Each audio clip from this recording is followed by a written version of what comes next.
And keeping the women and men of the U.S. safe and happy may mean taking a different approach to national security. Author Van Hipp shares his perspective.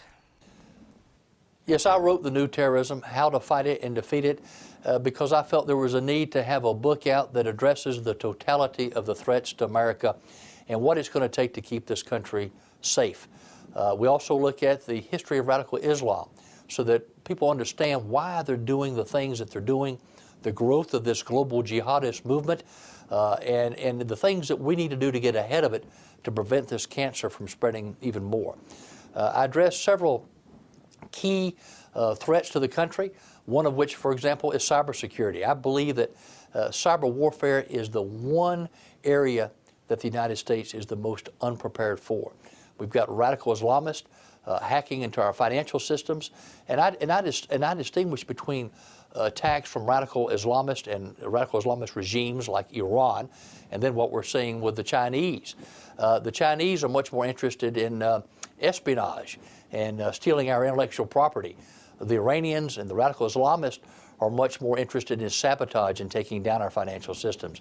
And if we think we had problems in 2008 with our financial systems and the crisis we had then financially, let me tell you, a cyber attack on our financial systems could be so devastating to this country. These too big to fail banks have only gotten bigger, and a cyber attack could take down a bank before the government could actually help the bank get back up.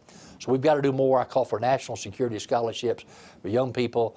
Our very best experts at the CIA tell us we need 20 to 30,000 cyber experts to thwart the next terrorist attack. We've only got 1,000. We need cyber security scholarships for our best and brightest computer science majors. The biological threat, very real threat to the country. The incubation period is longer for a lot of these bad biological pathogens and diseases. You don't have to have a PhD to make these things anymore. It's a real threat, and we need to have the Department of Health and Human Services working more closely with the Department of Defense. The Department of Defense has some great programs in place that could be very helpful to the American people and to the civilian population. We've got great vaccines, we've got great biological countermeasures, but we need to make sure that from a training and a logistics standpoint we can respond. I'm very concerned about the soft target scenario. We saw last week the threat from Al-Shabaab on Mall of America. I call for the creation of a true situational awareness hotline in America. This would be completely separate and apart from 911 calls. Here, if someone saw suspicious activity, they could actually text in real time a photo on their phone back to a central database where we would have the latest analytical tools to connect the dots, put it all together, and have a rapid response. And I'll tell you, our emergency management directors at the state level really understand the need to have this capability. The electromagnetic pulse threat is a very real threat to America. There's very strong evidence that the North Koreans have already obtained an electromagnetic pulse warhead.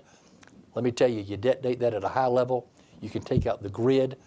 Without electricity, without an electric grid, this country could not survive a year. I mean, there are studies that show a substantial amount of the population would be killed. The American farmer cannot grow enough food today without electricity. This is a very real threat we've got to be prepared for, and we talk specifics in the book. Bottom line is, we need to do everything that we can to keep this country safe, and we can defeat radical Islam. We can defeat this global jihadist movement, but we need the right systems in place to make sure it doesn't reconstitute itself.